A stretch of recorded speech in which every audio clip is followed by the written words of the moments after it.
Halo pemirsa channel Rakyat Plus 62, kembali bersama Mi Channel.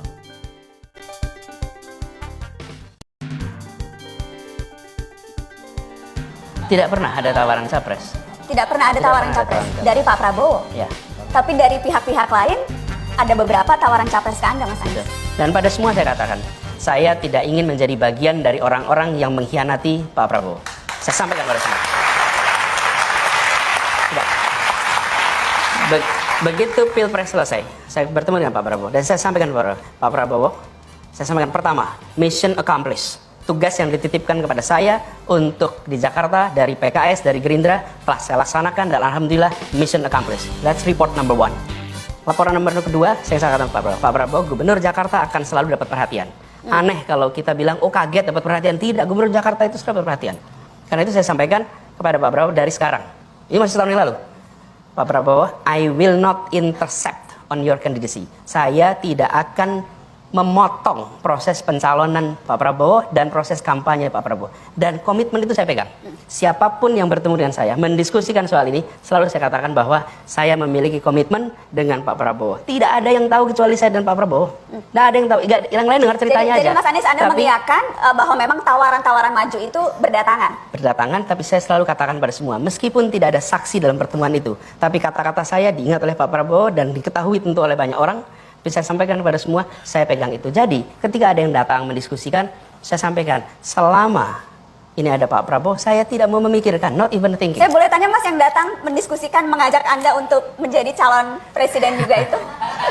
Jangan, kalau nanti saya diskusikan, nanti nggak ada yang diskusi lagi sama saya nanti. Kalau begitu saya tanya saja, Anda menjawab ya atau tidak. PKB? Pokoknya, kan tinggal tersisa partai yang ada, bukan? PKS? Semuanya, dia tinggal itu aja. Semua kan? partai? PAN?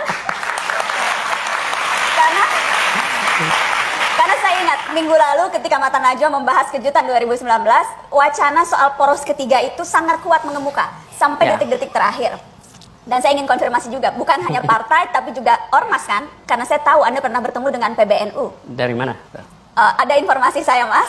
Saya ingin apakah Anda mau mengklarifikasi itu bahwa PBNU sempat datang bertemu kepada Anies Baswedan? Saya bertemu dengan banyak pihak. Karena kecewa mendengar Pak Mahfud yang akan dijadikan wapres, karenanya ingin mengusung Anda sebagai capres. Gini, siapapun yang bertemu saya, siapapun yang bertemu, jawabannya sama. Dan itu boleh dikonfirmasi pada siapapun yang ketemu.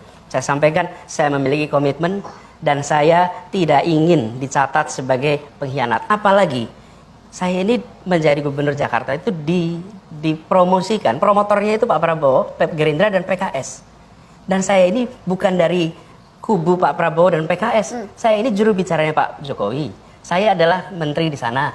Saya kemudian di reshuffle, 2 bulan kemudian dicalonkan yang berseberangan. Jadi, saya tidak pernah mau meninggalkan. Kalau kita sudah bersama, saya tidak akan tinggalkan. Dan inilah prinsip yang saya pegang. Jadi Mas Anies, ketika itu syaratnya, kalau Pak Prabowo masih jadi calon presiden, Anies Baswedan tidak akan maju. Tapi kalau Pak Prabowo tidak nyapres, mungkin saja lain. Dan saya tahu persis bahwa Pak Prabowo memang akan menjadi calon presiden. Jadi saya sampaikan pada semua bahwa calon adalah Pak Prabowo. Karena itu, jangan memikirkan tentang nama-nama lain. Dan jangan harap saya menyatakan bersedia, apalagi menjadi poros ketiga. Tidak mungkin. Selama masih ada Pak Prabowo ketika itu. Dan itu komitmen saya dengan Pak Prabowo. Kita akan lanjutkan setelah pariwara. Saya ingin tahu.